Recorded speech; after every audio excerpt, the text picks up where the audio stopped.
this number, Corey's manning the controls and he's recording the meeting, and Corey's the communications chair for the private practice division. And Corey, you want to introduce yourself from that? Yeah, I'm the chair of the communications committee for the private practice division. For the day job, I work as the Eastern Regional Manager for the Ray Highway Foundation, a private nonprofit working with state departments of transportation and local governments, advancing zero carbon, zero waste, and zero death technology innovations for transportation systems. Okay. And I'm the chair, and I'm going to Denver next week, so I need to hear from everybody. Vince? Vince Cotero, work on the professional development committee. I work for a firm in Fort Myers, Florida, Baracco and Associates, vice president of planning, and we have our main office here in Fort Myers, and we have a new office we just opened in Panama City Beach in the Panhandle of Florida. Yeah, very cool. And Brad? Yeah, Brad Strader, and with SynCart Consulting. We're a small 16-person traffic engineering and transportation planning firm in Detroit and Atlanta. I'm vice chair of the PPD committee, and I will be in Denver. And I do mostly transportation planning work, but also a lot of land use planning work and engagement, and a little bit of zoning, and work with a few developers as well. Okay. And Stephanie, you're next on my screen. Hi, I'm Stephanie Rumrow McBrayer, AICP. I do business as Stephanie Rumrow McBrayer and Associates. I'm pretty much a sole proprietor, and I have found that I need a little help for times when I can't manage it all. So that's probably the business advice for today, is have helpers. Okay. And I wish I were going to Denver, but I'm not. Okay. And Mike? Mike Anakeith. I'm a retired professor from Johns Hopkins, and I'm just listening to see what's going on in the world with you guys. Okay. Robert? Hi, I'm Robert. I am, like Stephanie, sole proprietor of RFM Land Use Consulting here in Madera, California. I'm a kind of a generalist slash specialist, generally doing like land use permitting, zoning, general plan type of items, helping clients work through the process at the various jurisdictions. I have specialties in cell towers, wineries, and dairies. Wow. So the joke was, when I was behind the counter, that I could call the wine and cheese companies. Wow. Sounds like a dream job. Yeah. Okay, Lou. Okay. Hello, everyone. My name is Lu Ho. I am a city planner, but more like an urban designer. I do design work for the city-wide thing, and work a lot with local governments and developers. Before, I went to China for consulting work for the last 20 years. Before that, I worked for government, Arlington County, Virginia Beach, a couple other city governments. But my real strength is in urban design. Currently, I'm basically working on my own, but I do team up with a few other people who are specializing in architectural design, landscape design, and some engineers. So we kind of form a team, a structured team. It's not tightly legally structured, but it's basically we work together as a team. So I'm looking for ways to go to Denver to participate in the conference. Vincent, if you have some good advice or ideas to let me know. But also I have one question. well, since I was in China for the last 20 years, I kind of lost the track with AICP. So my AICP credential was kind of lapsed. So I wondered, is there a way I can regain it without taking an exam? Because at this age, I'm 67 this year. So I don't know for sure, but it might be better to start over again than pay for 20 years of back dues. I mean, that's I don't know how they work that, but yeah, okay, that's fine. There is a reinstatement process. I've been through it before. Oh, And I know there are some time limits and Right. some qualifications, but it would definitely be worth getting in touch and running your scenario past them. okay, thanks. I do pay the due for the since I came back a month ago to APA, but to install the AICP qualification is another matter, I guess. Yeah, one thing is you pay, you get it. Then this one you really have to do more than that. So thank you very much for the advice. Okay. And Scott? Thanks, Steve. My name's Scott Turner. I work for a company called Fuss & O'Neill, just south of Boston. We're a engineering and planning firm that covers all of New England. So my first time on this call, so happy to be here. Okay. Yeah, Scott and I go back. Sophanie. Hello, everyone. My name is Sophanie. I am a community planner and advocacy coordinator. I'm a sole proprietorship, and I mainly do a lot of community planning work. In the past, I've been working in Nova Scotia, here in the New York metropolitan region, in the Caribbean. So that's me. Okay. All right. Well, glad to have you all on this call. The purpose of this conversation is to give me a little more authority, I guess you could say, at the Divisions Council leadership meetings and APA leadership meetings, where I will be representing the private practice division. And I've found in my work as a planner, it's always better if you're representing people to know what they think or what they have to say instead of trying to guess. So I'll start off with a couple of initiatives that the private practice division is interested in, and see if how you all feel about what positions I initially plan to take, and then see if there are other issues that affect your practice that are relevant to the role of the American Planning Association, and that where you could use some help from the American Planning Association, or where you might be able to contribute to the organization as a whole, and the private practice division as well. So over the past few years of PPD conversations and referrals that we've been getting from the APA Customer Service Division, we have become deeply aware of the problems that many consultants, not just consultants in private practice, or not just consultants in private practice, but planners in general, have been having with securing professional liability insurance.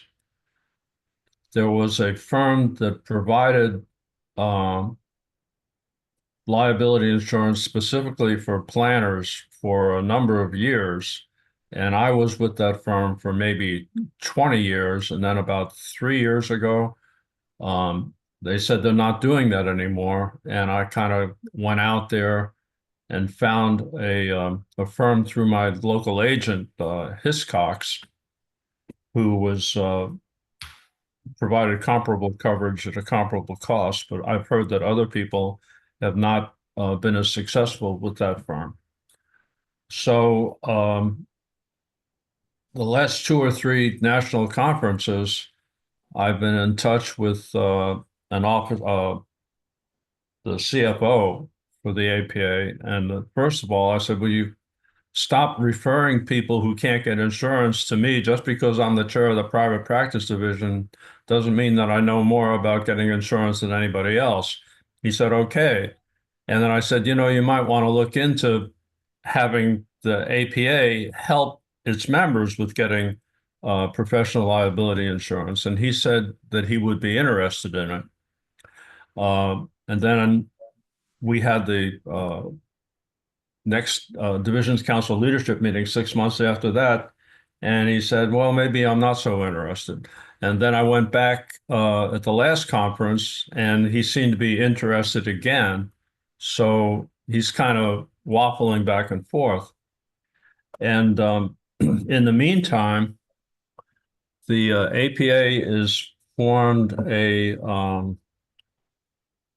task force on the component collaboration or something. I can't remember exactly what it's called, but this project, whatever you want to call it, is to see what roles the APA could play on behalf of professional planners, and to assess the role that the APA staff has been performing on behalf of professional planners. Component collaboration task force. And it seems like an opening that we could use to raise the profile or the potential for success of getting the APA to help its members with obtaining professional liability insurance, either as a collaborator, a sponsor, or something. I'm going to think getting them to provide the insurance would be quite a reach. But Corey did some, what do you call it, research with peer organizations and learned that the AIA and the American Society of Landscape Architects, if you go on their page, there's a, in addition to rental car discounts or whatever, they also have a provider of liability insurance that you could go through the ASLA to get. So something analogous to that might work.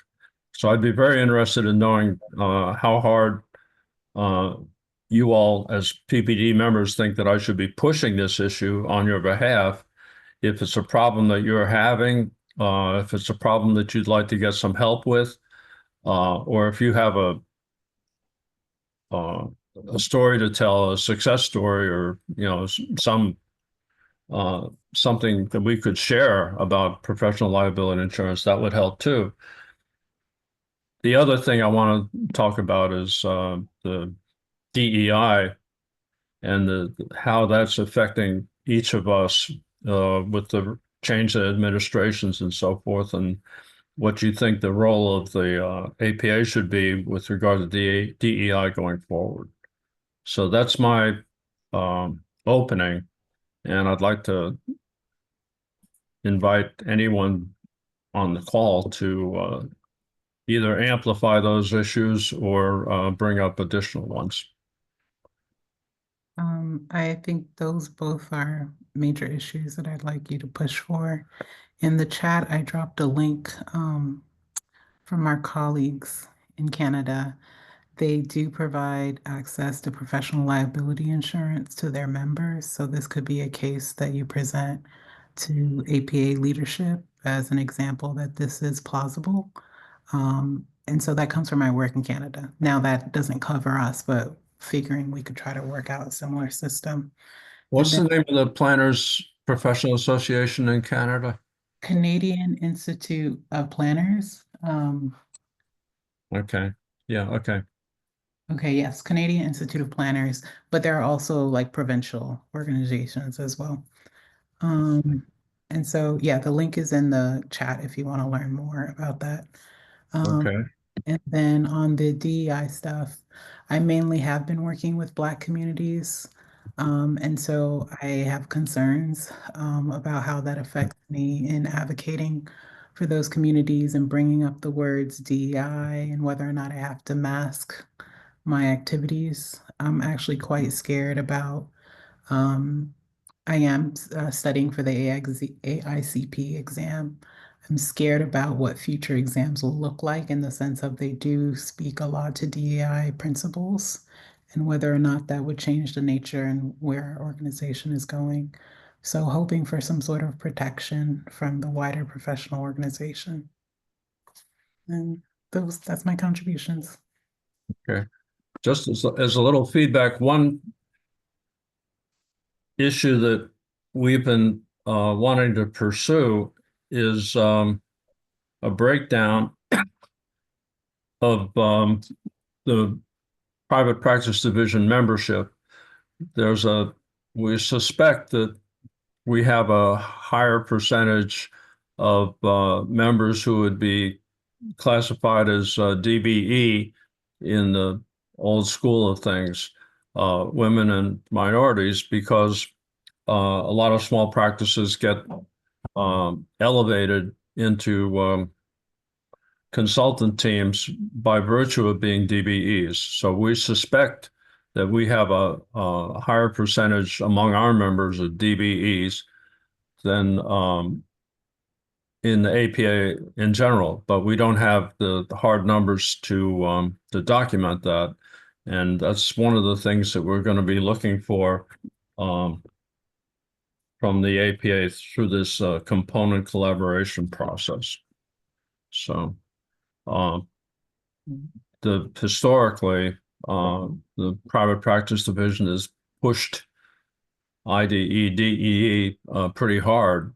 So we're hoping that the APA continues to represent the interests of its members in terms of pursuing equity issues as a component of our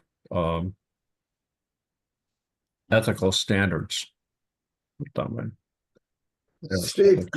Steve, could you give me an example of something that a planner would do that they would be sued for? I mean, why that the insurance would cover? Oh, sure. Typically, people get professional liability insurance because they have to. If you're a subconsultant to an engineering firm that has a public sector client, they typically require the subconsultants to have coverage comparable to what the prime consultant has. I also am aware that all planners in Ohio are required by the state, I believe, to maintain professional liability insurance. The main issue that your question more or less touches on is that there's actually very little that a planner is liable for. So if you have to have professional liability insurance and it's not your fault that the bridge collapses over the Baltimore Harbor, then you shouldn't have to pay the same amount for the same coverage that an engineering firm would have to pay in case they designed something and sealed something that failed in a catastrophic or life-threatening manner. So it's more a question of having the insurance and not paying as much as you would have to pay to an underwriter who doesn't know what a planner actually might be liable for. Brad, in an earlier conversation, said that there's a problem with planners being sued for consequential damages. Like if a guy doesn't get the zoning he wants and he loses his house, he might sue the planner who didn't get him what he wanted. And there are people in this world who will sue anybody for anything. Yeah, that's And, been my experience. The other example, I think, Steve, that I gave was there was a pathway, like a non-motorized pathway constructed by the developer, required by the community, and it was all based on a non-motorized plan that I had worked on. And somebody, an avid bicyclist, was biking along the path. The path stopped. They had a sign to say stop, but anyway, he was paralyzed because he went right through the stop sign. The pathway ended. Maybe it was not constructed properly, whatever. So they broadly reached out to everybody involved, including my firm, because we had recommended it a pathway. So we were in litigation for a year and a half, a lot of depositions, everything else, even though, we didn't design it, we didn't do the design work, we didn't construct or anything else, but everybody was involved. I've had another situation where we rebuilt a downtown street with streetscapes and revised parking and everything else, but somebody complained that the number of parking spaces were reduced and sued the city and said he was losing tenants because we had lost like 3 parking spaces on several blocks.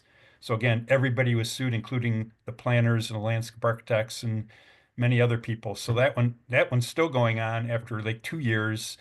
And then I had another situation, like Steve said, where somebody was denied a Board of Appeals and they sued everybody, including his attorney and planners and the designer and everything. So I've had at least 3 cases where the planner was part of a lawsuit and we tried to get dismissed. And we did get dismissed in 2 of them, but it took like a lot of effort to even get dismissed. So that's an example, Mike, of how a planner can get sued. another issue I know with the insurance agency that I had, they included or they provided contract review services so that you wouldn't be signing a contract where you would be liable for damages that were not your fault.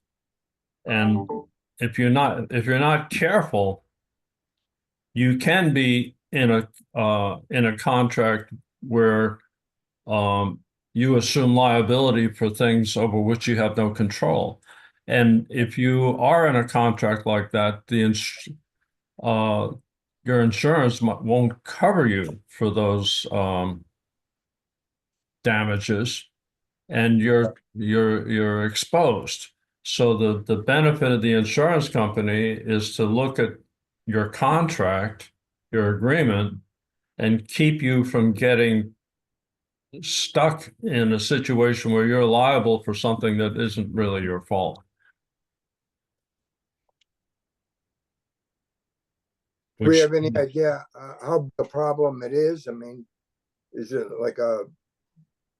Okay, well, we did a membership survey, and we had an overwhelming. We had 2 or 3 questions about professional liability insurance, including should the American Planning Association help its members with getting liability insurance, and we got 80% response, yes, I've had a problem with liability insurance. I think 70% response saying, yes, the APA should help us get liability insurance.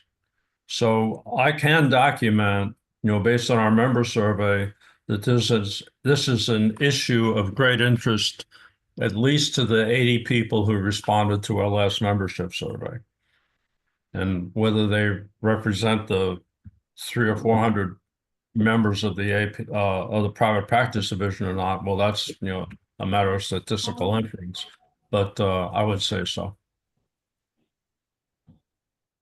I know most of the jobs that I take don't require it. I work primarily for private individuals, and I put a clause in my contract that says my services are used in an advisory manner. I find facts and I lay out an argument, but others actually make the decisions.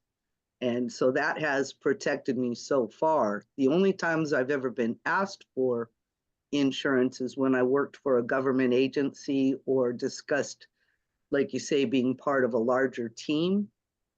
And in the case of the government agencies, when I pointed out that buying the insurance would cost me more than the entire contract that I had with them, and I gave them the work and it really didn't have anything to do with something that could be sued over, they just kind of went, yeah, okay. But I don't like that as a practice. If I could afford some basic low-level insurance, I would certainly buy it.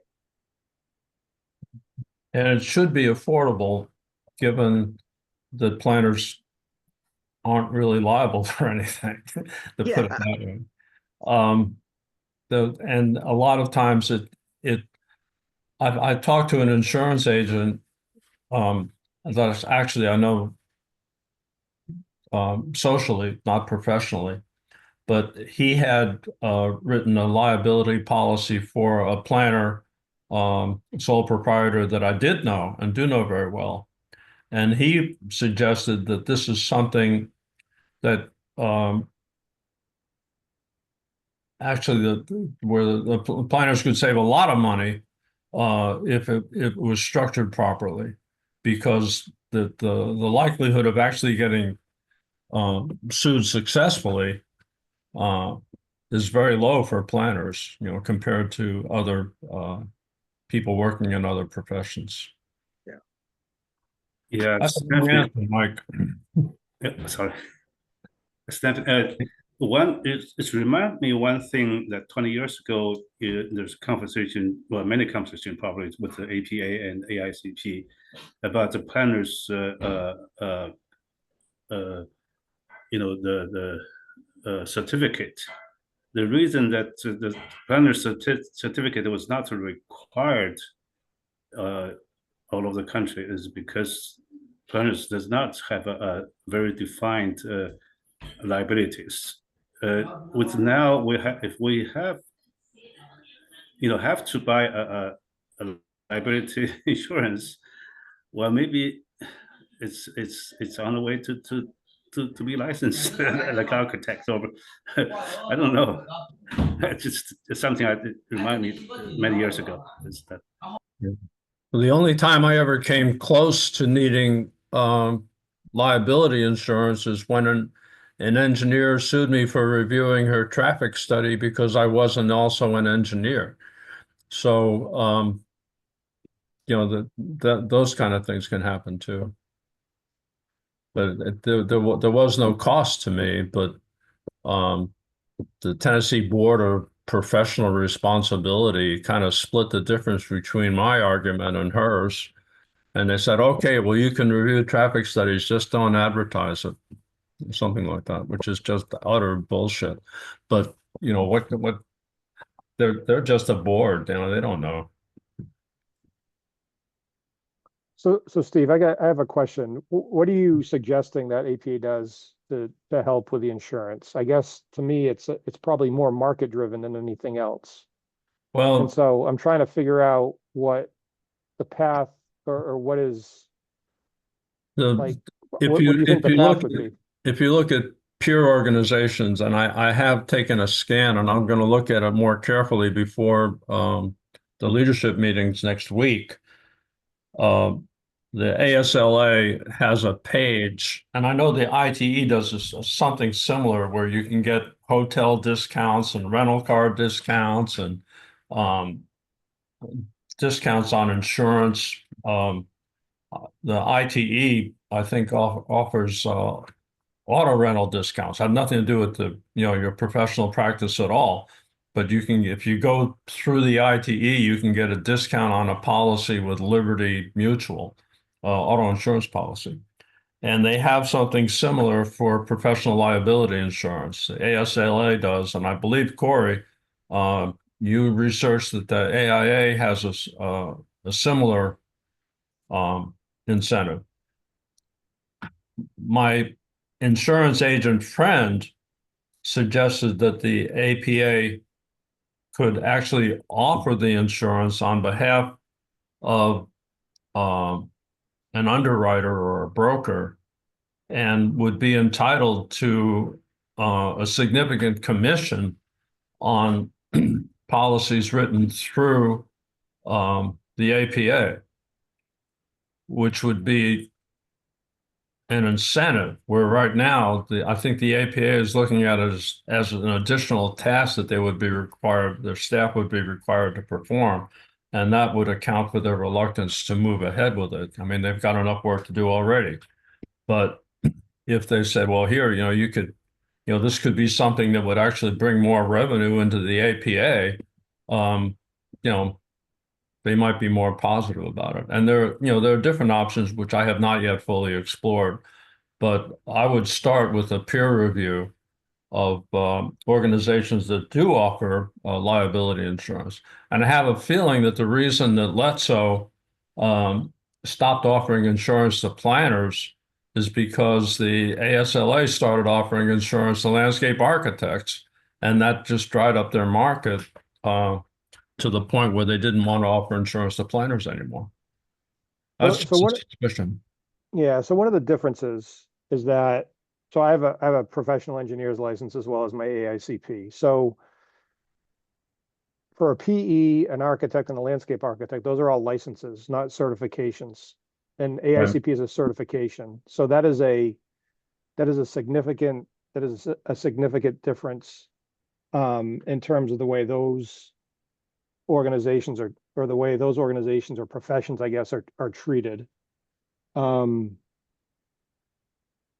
But I do agree that if you're a subconsultant to a firm and that firm is working on a project, they're going to sue everybody. So I'm just trying to understand what the path is like.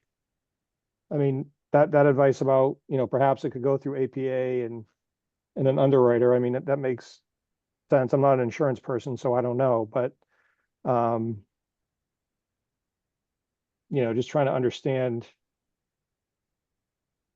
what exactly you're asking for, because to me, it's something that insurance companies need to offer.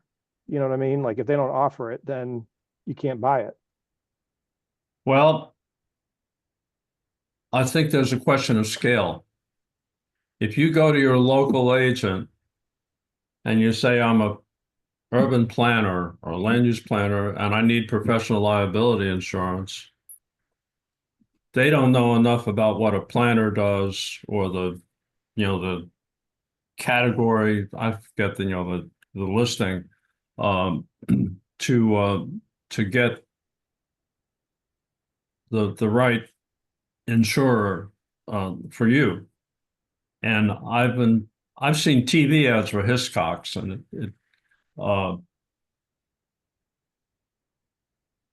I know that, I didn't have any trouble going through my agent to get professional liability insurance from Hiscox. But I do know, I've heard hearsay, that other planners have gone to Hiscox and not gotten the coverage that they were requesting. So if you pooled a bunch of planners and put them together, the more the merrier, then the numbers start to make sense. And for individual planners to do it, it might not. The problem I have personally is not so much me not having professional liability insurance as I get an email from somebody in APA customer service and said, we've got an angry APA member out here and we want you to, talk them down. And I've done that 2 or 3 times. And, I've gotten to some very interesting conversations, where are you going on vacation and all that kind of stuff. But it's not really a good use of my time. I don't consider myself enough of an authority to handle a referral like that, frankly. My experience is anecdotal. So I just wanted them to stop doing that. So the last time they did it, they sent it to Corey and Jeff Ray, and they just left me off the list. But that didn't really get at the problem. I mean, the private practice division is no more of an expert on insurance than some other division, but they think, oh, insurance will refer to private practice, which is Okay. a pain in the ass. But through getting those referrals, I learned from my insurance agent friend socially that this could be a good deal for the APA. And it could be it could be a win-win situation all around for the members, for the APA, and for whoever's providing the insurance. But it needs to scale up to a higher level than an individual planner who's who's out there scrounging for insurance. Do you have any idea how many people, like what the critical mass is? Do you have any? I don't have no know, but idea. It could be 20, could be 100. Could My be insurance 1,000. friend, I think, is talking about low three figures, So over 100. 100, 200, 300, 500, something like that. I'm wondering if there are issues because we work in different states and every state has different insurance requirements and in different insurance boards.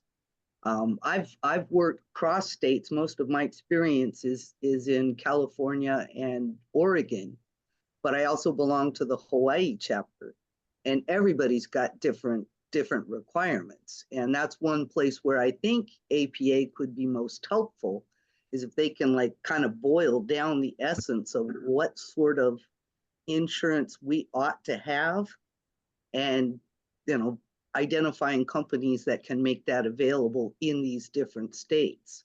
I know it's a vastly complicating factor. Well, when I had insurance with Letso, it always had the policy number was the first two letters of my policy number were the postal code for the state where I was working. But they didn't seem to have a problem, crossing state lines. But that's anecdotal. I don't know that. I think New Jersey is the only state that requires professional planners to be licensed, but I think Michigan has gone back and forth on that. Is that right, Brad? Yep. Okay. And I think Ohio might have something going on, from what I've heard, from a PPD member who didn't think we were going to get anywhere with this issue, at least pursuing it with the APA. So I heard from her, and she said that it affects more than planners in private practice, at least in Ohio. So, that's part of it too. But we've been kicking this can now for 2 or 3 years, and because the APA is initiating this component collaboration project, it just seems like the time is right to elevate this to a higher level with respect to the APA. And I did get Samantha Morse wrote me a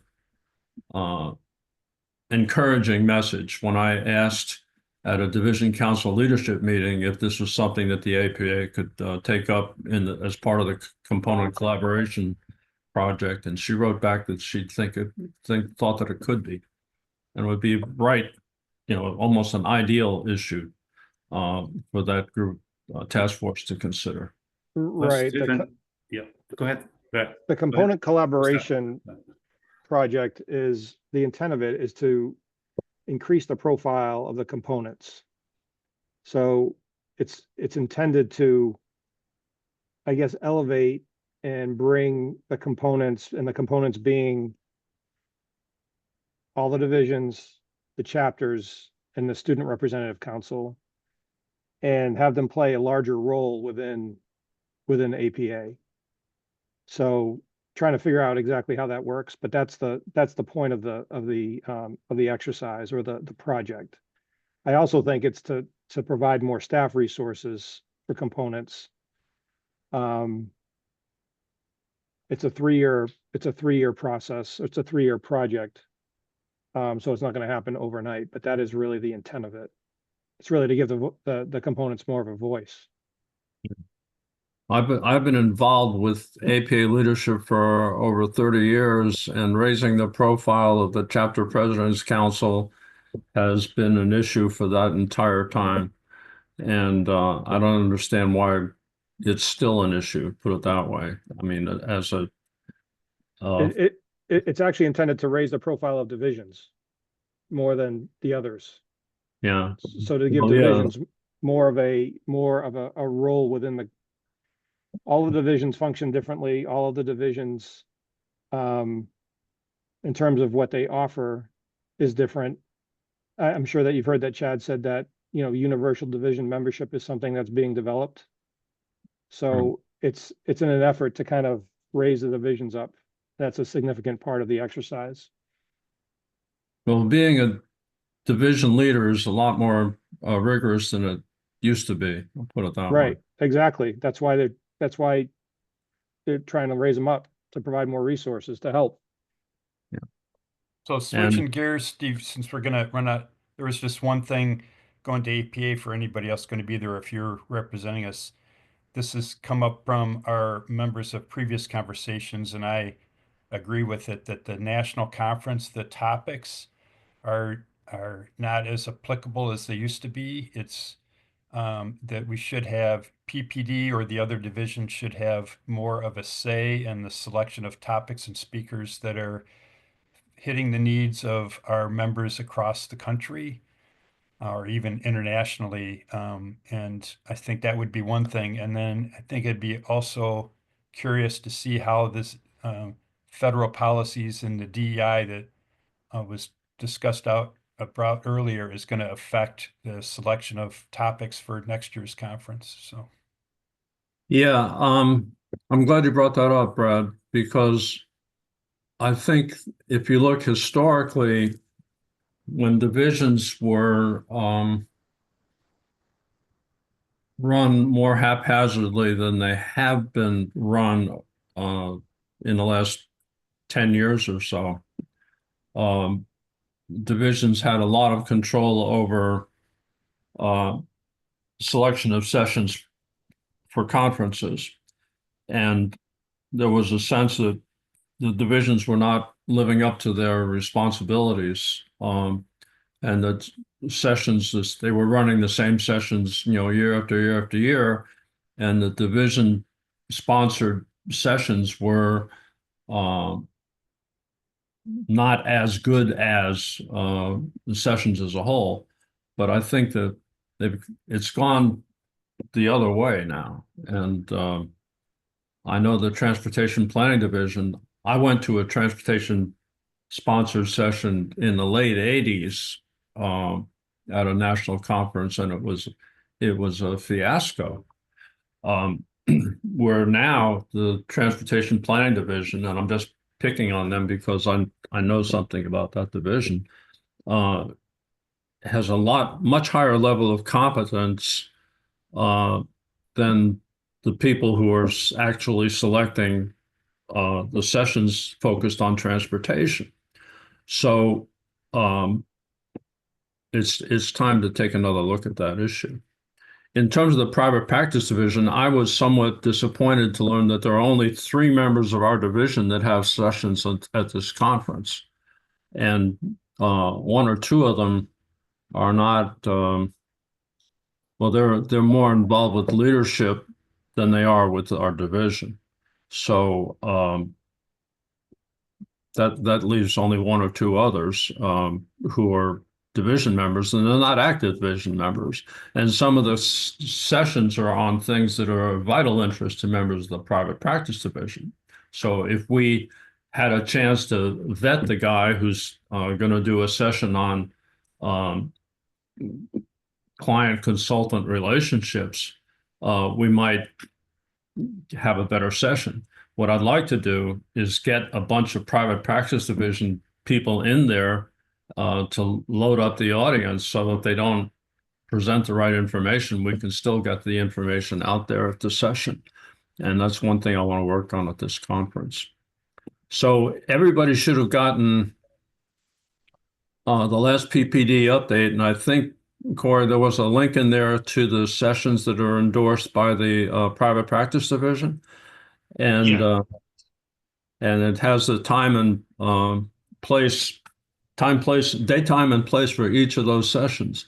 So I would encourage everybody in the private practice division to go to attend those sessions and make sure that the right questions are asked, or the content is what it you expect it to be, and if it's not, then during the Q&A, you have an opportunity to introduce some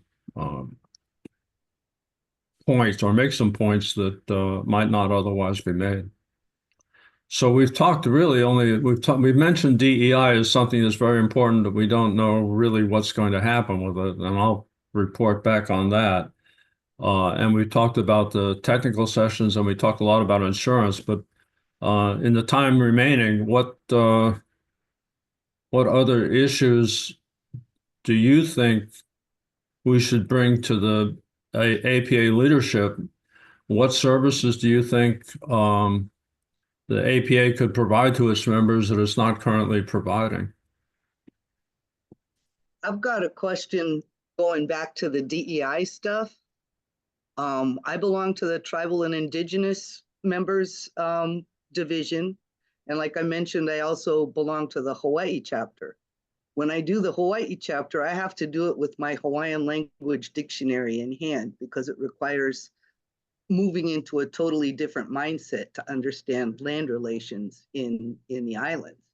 And when I work with the tribal division, we understand that we are from many, many different ways of thinking. And so it's a little, you still have that, you got to move to a different mindset somewhat, but not quite so drastically. I'm very concerned about if we start getting attacks from the federal government because we are inclusive or we're addressing other ways of looking at these issues. Some of these divisions and the Hawaii chapter as a whole, I mean, that's their whole reason for existing. And I'm concerned as to where that could go. And I expect APA probably doesn't have any answers for that. The other thing is our community engagement components. Again, that's the whole point, is inclusion. So, where do we stand legally with that kind of stuff? And again, I don't expect APA has any answers, because it's kind of crazy stuff. Stephanie, I will say I had a conversation with an APA board member last week, and this is very much on top of their mind. He was asking advice on how APA should be responding to this, how we're dealing with it at the ground level. And trying to balance the code of ethics and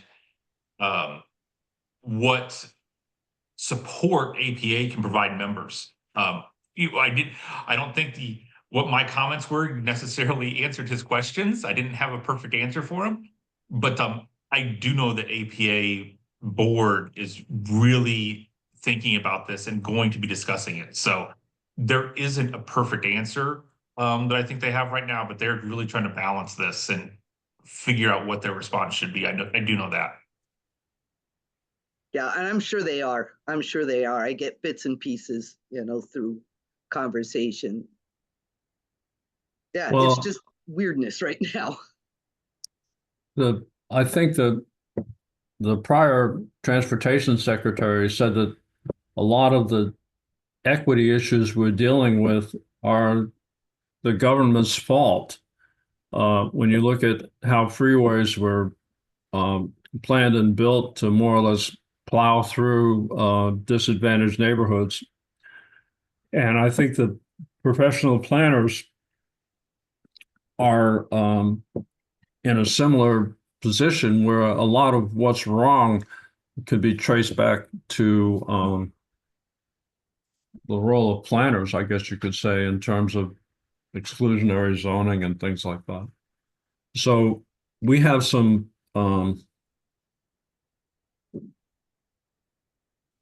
responsibility, I think, for putting things right that members of other professions might not share, or to a greater extent than people in other professions.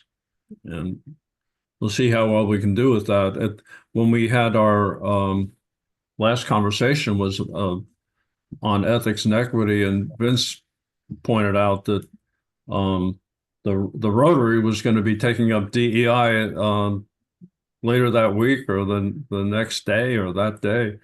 And he said, we don't have as much influence as planners as the Rotary does, and what they do on DEI would probably have a greater effect on our communities than what we do with DEI.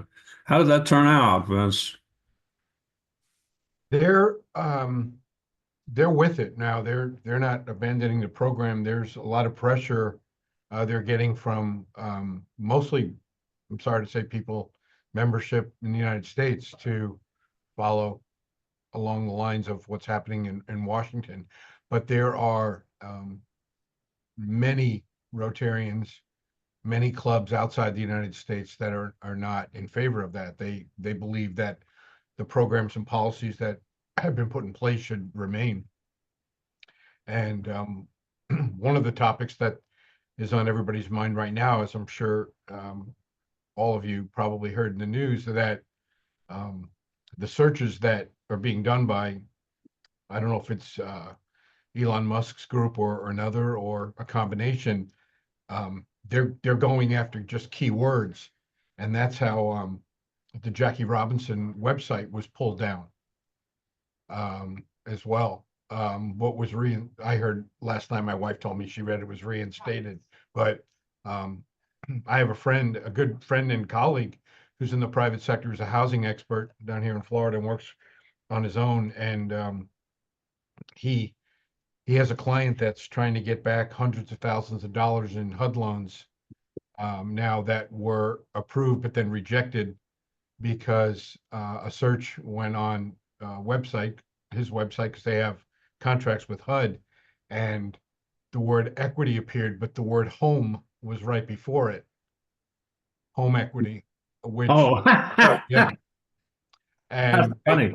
they got caught in it, and they lost their contracts, and now they have to go through the appeal process. So it's going to slow down, and that's just one example.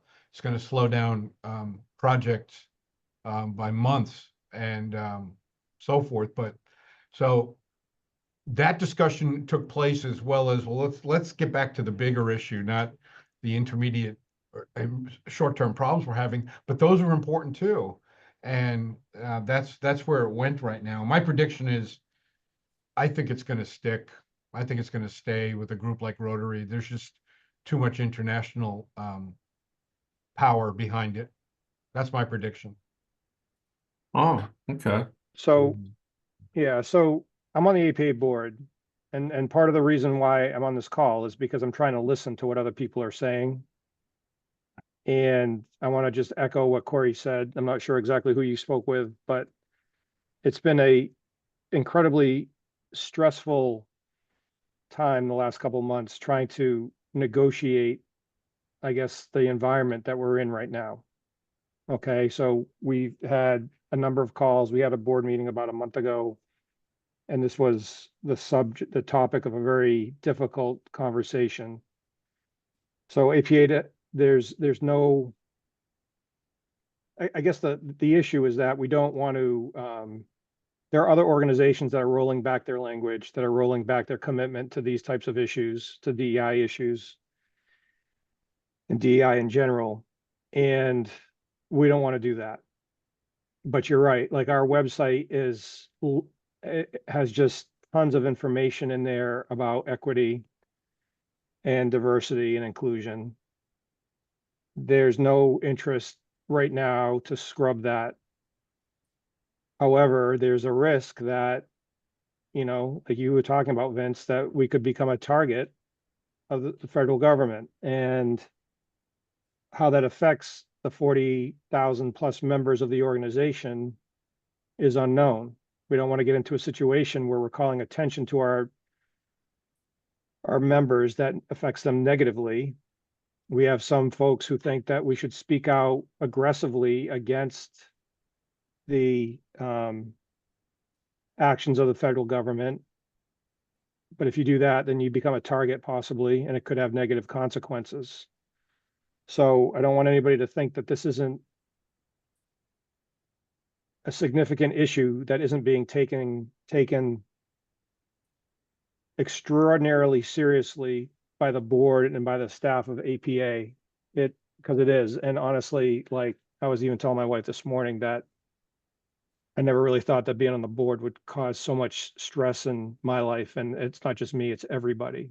So everybody has a different position about how APA should react. And, I know that Joel and Sue, the president, get requests every day for things actions that they think that APA should be taken, but you have to balance the risks to the members, and it's not just to ourselves, because honestly, like if APA becomes a target, then the president, the board, and the staff become the targets. So I just want you to know that we're doing a lot of soul searching and a lot of thinking, but we had a meeting on Monday and there was no appetite to change anything on the website as of right now. Now, could that change? It could, but it just depends. I mean, everything that happens in the federal government happens fast and is very unpredictable right now. Does, do we have a representative, a lobbying group in Washington? So Jason Jordan he works in Washington and he is on Capitol Hill almost daily, if not weekly. So he has a good beat on, I guess, what is happening more so than anybody. I'm not sure what his position is. It's like legislative liaison or something like that. And his read, the last I spoke with him was that, he felt like a lot of what the administration doing was what he calls shock and awe, for those of you who remember the Gulf War in the early 90s, but like just to try to like every day come out with something so that it keeps everyone on their toes and everyone off balance. So, by the time you figure out a strategy to react to one thing, something else extraordinary has happened. And it's really hard to kind of mount any kind of, I don't know, reaction or defense to it. But yeah, Jason's there and he's excellent. He is awesome. I would just, as a former Hill staffer myself in the early days, I'd like to suggest maybe next week that you talk about creating a stronger presence on the Hill, because you're talking about a situation where, we're talking about DEI, but just fundamental things about planning. I mean, the whole concept of planning and regulation is something that could be put in question. The whole infrastructure budget for transportation that was passed under Biden, all those different funds could be withheld or negatively impacted. So it would just be good to have somebody or enhance his staff to find out what's going on up there. Yeah, he has I know he does have staff. I mean, so I only see a few of the the more senior staff people. I know he has other people there, and I'm not sure exactly what happens on a day-to-day basis. I know that he's concerned about all of these issues, whether it be infrastructure, DEI, climate, because climate's under attack as well. And these are all things that we did talk about. We had a very long meeting on Tuesday afternoon, and I know we will continue to talk about it next week. Yes, Scott, is there opportunity that people like me can participate in that activities in the DC? Because I came back and there's nothing to do right now, and I would be very pleased to be able to join this lobby things in DC. There's any I don't know. I can't answer that. I mean, I know that APA does they used to call it Planners Day on the Hill in September. And there is what they call a congressional fly-in where planners, I've never participated in that, where planners go and meet with representatives and senators, but that's always scheduled in September. I see. But they don't currently need anyone to be there. I don't know, like right now on a day-to-day basis, I'm not I don't know that. I Go don't know to the answer to the, that I mean, question. we have to wrap this up. I would say that if you go on the website for the planning.org and look for the Planners Advocacy Network, then that'll plug you into everything you need to know.